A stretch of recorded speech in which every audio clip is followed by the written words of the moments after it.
So we're going to move on next to the words of wisdom, which Carl is going to discuss. Yeah, I put together a few words of wisdom, and the first ones are ones that I originally composed as being appropriate for school children, but then, and I intended it as kind of light entertainment to the audience I was speaking for, but when I started to show them, they all whipped out their pencils and paper and started writing them down. Now that may just have been because they were conditioned to the belief that anything that's numbered is going to be on a test. Anyway, these are the simple rules. Learn a lot. And I think this is really important, particularly if you're in the spell of the gurus of information technology who are now saying, well, you really don't need to learn anything, store up any knowledge, because knowledge on demand is the thing, and you need search skills. How anybody can think that for more than 30 seconds still puzzles me, because how do you search for anything if you don't have I mean, the difference between a good searcher and an inferior searcher in any search is likely to depend almost entirely on what they know. And you know, there were a couple of decades of research showing that for reading comprehension, the main determinant of what you'll understand from what you read is what knowledge you brought to it. So learn a lot. It needs emphasis, but understand what you learn. The market value of knowledge that lacks understanding, it really is going down. But the things you understand don't go out of date very rapidly. Learn to like ill-structured problems. It takes a while to explain this one if you're not already familiar with the term, but I expect many of you are. The problems you get in the word problems in math books, the word problems in physics books, the puzzles you are amused with on the puzzle page of a newspaper, those are all well-structured problems. There's a clear goal.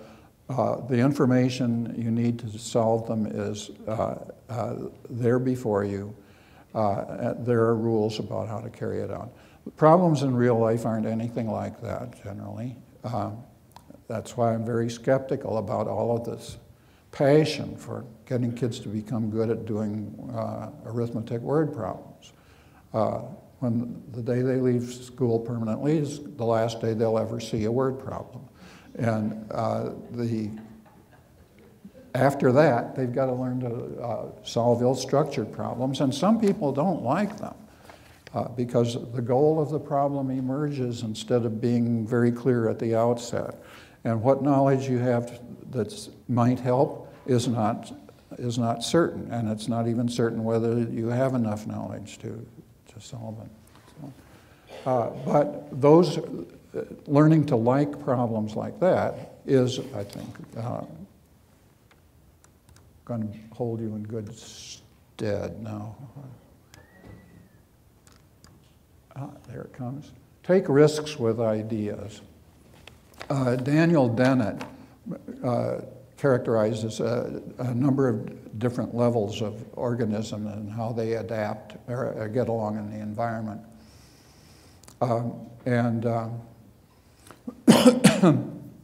Insects, for instance, as a species, can learn, but they learn by the ones who have it wrong dying off and the ones who have it right surviving.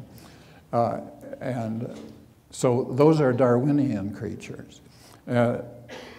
Popperian creatures, he says, are ones who, as Popper said, the great thing about thinking is that our ideas die in our stead. In other words, if you have a bad idea, it can die and you go on living and can change your idea. So take risk with ideas. People very seldom die as a direct result of having the wrong idea. Applying it, yeah, but thinking it is not going to be injurious to your health. Improve your ideas. This is the big thing. This is the main challenge we face all the time in work in schools. Kids love to generate ideas, and they're very good at it. But improving those ideas is hard work, and it doesn't come naturally at all. Make friends with people who think. Dave Berliner said something quite similar to this in his words of wisdom, and I may just be echoing them. But thinking is hard, and it helps to have a thinking support group of people who are trying to do it also. Now, those are just for everybody. But now, for aspiring educational researchers, I have a few others. And the first rule is obey the preceding 6 rules. But the next is learn to do design research. In the learning sciences, this is becoming the method of choice. It's really quite a different modality of thought from research that's testing the validity of ideas. Both are very important. One we call belief mode, and it's been the mode of formal education from Plato's day onward, and it can be extremely good and important, although it can also degenerate into indoctrination and so on. But design research is simply research in which you create a design or invent something, carry out research that brings you in information that you can use in a further cycle of design. So it's an iterative process. There's quite a literature accumulating on it now, though I don't think it's something you can readily learn from a book. You probably need to learn it from a mentor. Ooh, oh. Yeah, don't undertake design research until you get your degree and preferably tenure. Instead, be part of an expert-led team. Now, all these rules, particularly any rules about creative behavior, are meant to be broken. And you can point to people who broke those rules. Anne-Marie Palinsar developed reciprocal teaching for her doctoral dissertation. Joan Moss developed a revolutionary approach to teaching rational numbers. But there are only partial exceptions. In both cases, they had exceptional mentors who worked closely with them on it.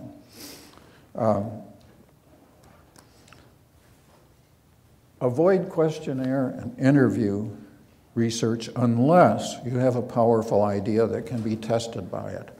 I don't know, maybe this is irrelevant to your experience, but over the years I've seen so many crushingly dull doctoral dissertations done where somebody just went around and held a microphone up in front of people and got them to talk about how their parents didn't understand them, or their principal was horrible, or something like that. And then you process it through the machinery of grounded theory and end up with a category scheme that finally you can tabulate and produce some tables that will make it look respectable as research. Just don't do that. On the other hand, I mean, surveys and questionnaires can have extreme value if you've got an idea that can be tested that way.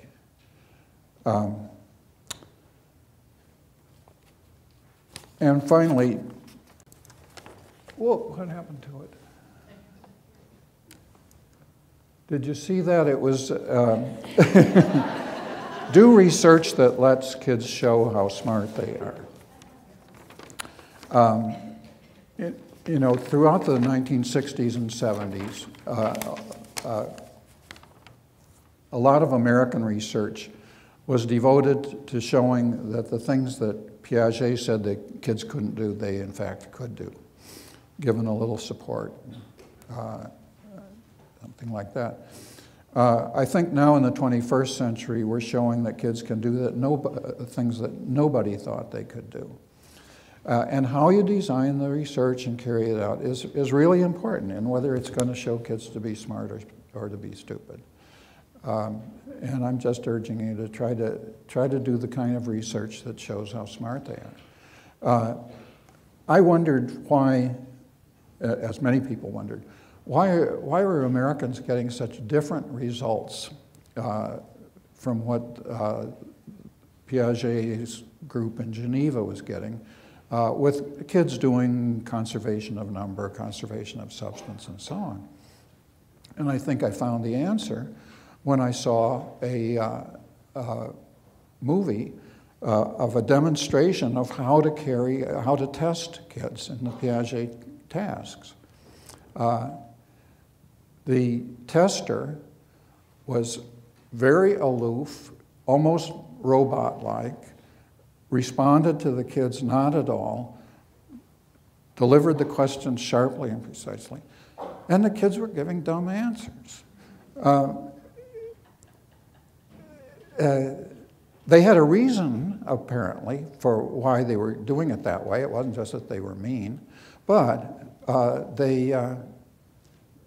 it was a bad reason. And so in many cases, all you had to do was sit down with the kid and act like you were really interested in what the kid thought, and then you'd discover that they really do think about these things.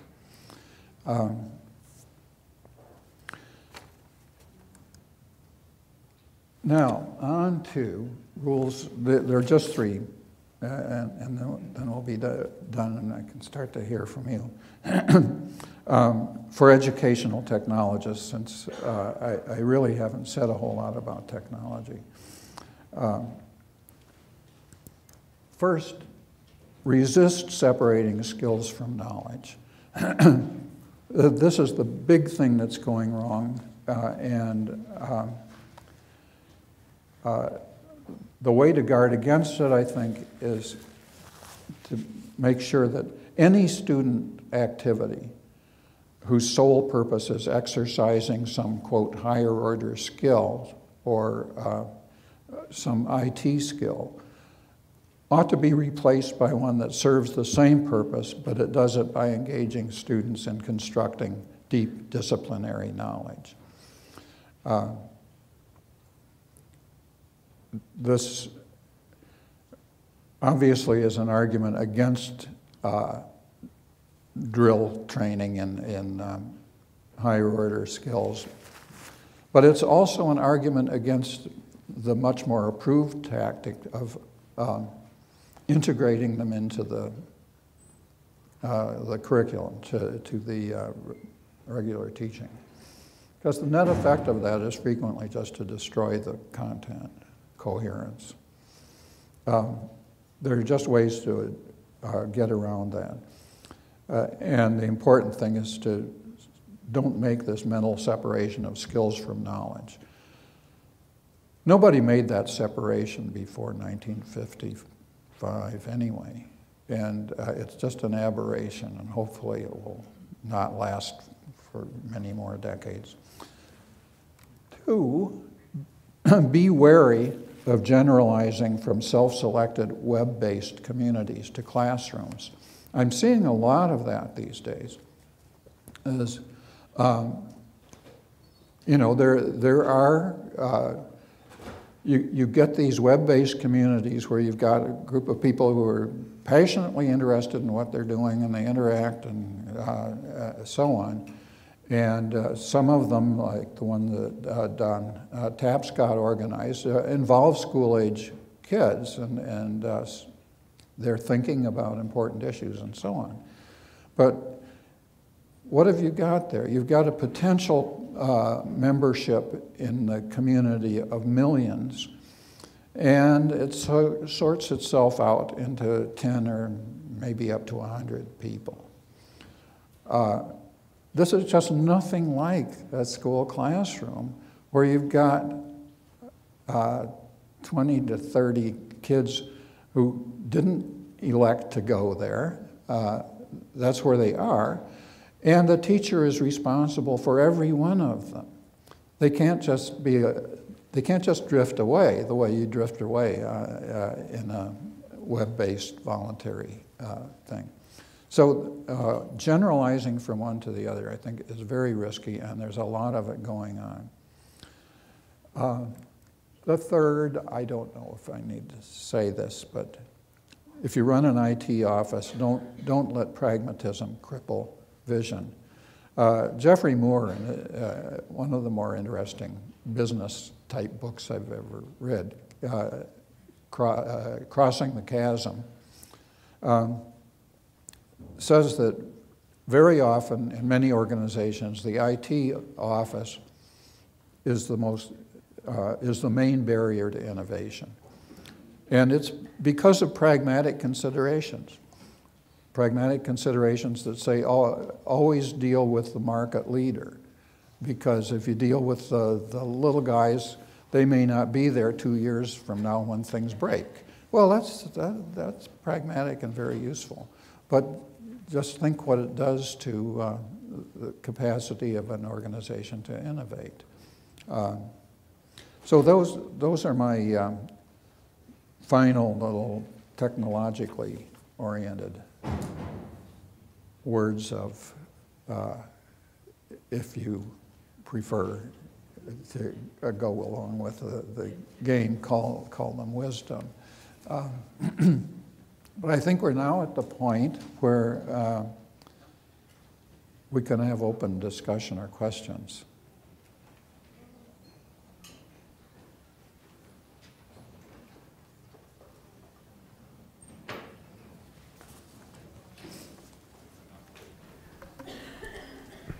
Hello. When you did your pre-K research, did you do any experiments testing the length of day on the children and its impact, basically half day versus full day?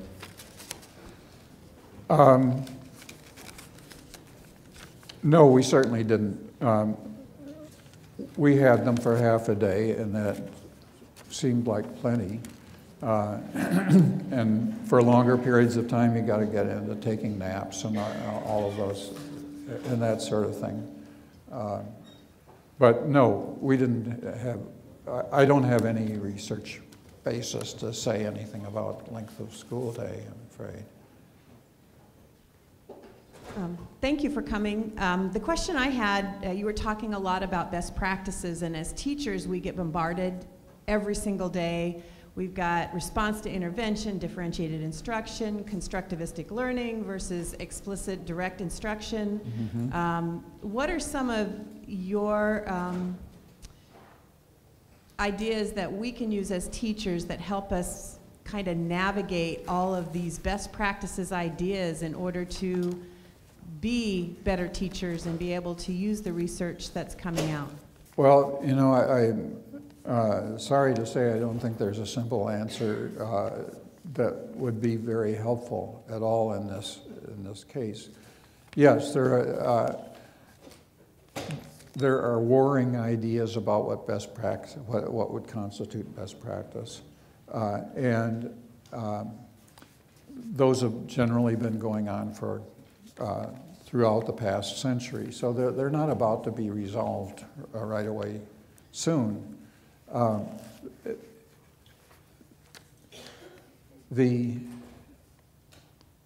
what I'm more concerned about is not these sort of ideological battles, as with the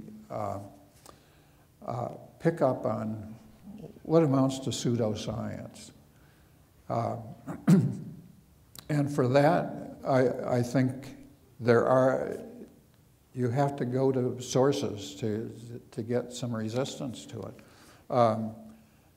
Like one of the biggies is learning styles. Not just any old learning style, because there have been decades of research on learning styles, but it's eye learners versus ear learners versus finger learners or whatever. And that you should condition there's nothing to that. But how are you going to know that? Well, for one thing, the AFT's journal, I forget what it's called, American Education or something like that. Daniel Willingham has a continuing series of articles in which he actually looks at the research that bears on these popular things. Brain-based learning is another. You're not getting that from brain researchers. You're getting it from people who have gotten on some kind of brain-based bandwagon. The brain researchers are all saying, someday we're going to have something to offer, but not right now. Those are the things that need to be resisted. They're not really ideological. In fact, my conjecture is that what's happened in education that's different from any other field I know is that, there's a theory-practice gap in every field. But in education, that gap has been filled in by theories generated by practitioners. It's kind of educational folk theory. And it has certain characteristics. There are disagreements among folk theorists, but it has entered to fill in the gap, but now it's a barrier in getting from theory to practice. So I sympathize. I mean, the problem you raise is a real one, and the teachers, or sadly former teachers that I know very well, have suffered through that.